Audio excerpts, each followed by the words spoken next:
All right, on to Division III now. The St. Norbert men on a 7-game winning streak right now. The Green Knights just a game back of NACC leader Wisconsin Lutheran. They will face them tomorrow night. SNC has 4 losses by 5 or fewer points this year, including the first meeting with the Warriors. Basketball is a make-or-miss game at the end of the day, and shooting better than 44% from the field sure helps.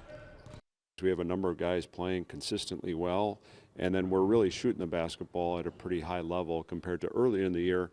We were still winning some games, but our margin for error was so small because we weren't making shots. To have that winning streak and our guys playing with confidence, shooting the ball well, that's what you want this time of the year. If you're curious what he thinks about the Green Bay opening, he's focused on St. Norbert. We'll be right back.